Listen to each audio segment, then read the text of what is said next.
Recording by Cori Samuel. Frankenstein, or the Modern Prometheus, by Mary Shelley, 1818 edition. Did I request thee, Maker, from my clay to mould me, man? Did I solicit thee from darkness to promote me? Paradise Lost, Book 10, lines 743 to 45. To William Godwin, author of Political Justice, Caleb Williams, etc., these volumes are respectfully inscribed by the author. Preface. The event on which this fiction is founded has been supposed by Dr. Darwin and some of the physiological writers of Germany as not of impossible occurrence. I shall not be supposed as according the remotest degree of serious faith to such an imagination, yet in assuming it as the basis of a work of fancy, I have not considered myself as merely weaving a series of supernatural terrors. The event on which the interest of the story depends is exempt from the disadvantages of a mere tale of spectres or enchantment. It was recommended by the novelty of the situations which it develops, and, however impossible as a physical fact, affords a point of view to the imagination for the delineating of human passions more comprehensive and commanding than any which the ordinary relations of existing events can yield. I have thus endeavoured to preserve the truth of the elementary principles of human nature, while I have not scrupled to innovate upon their combinations.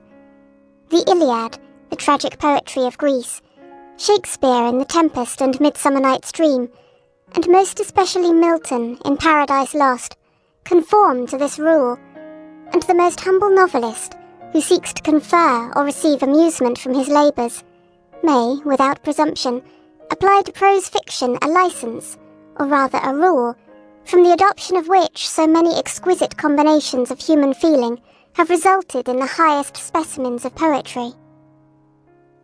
The circumstance on which my story rests was suggested in casual conversation.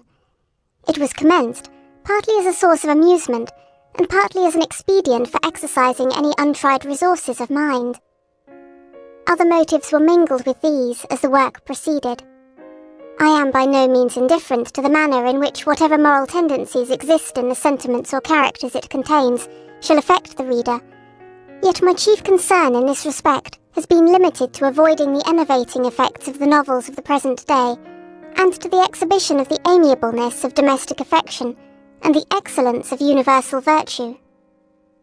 The opinions which naturally spring from the character and situation of the hero are by no means to be conceived as existing always in my own conviction, nor is any inference justly to be drawn from the following pages as prejudicing any philosophical doctrine of whatever kind.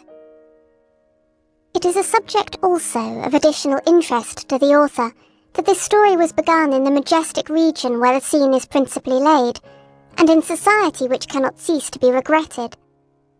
I passed the summer of 1816 in the environs of Geneva. The season was cold and rainy, and in the evenings we crowded around a blazing wood fire, and occasionally amused ourselves with some German stories of ghosts, which happened to fall into our hands. These tales excited in us a playful desire of imitation. Two other friends, a tale from the pen of one of whom would be far more acceptable to the public than anything I can ever hope to produce, and myself, agreed to write each a story, founded on some supernatural occurrence. The weather, however, suddenly became serene, and my two friends left me on a journey among the Alps, and lost, in the magnificent scenes which they present, all memory of their ghostly visions. The following tale is the only one which has been completed. End of section 1.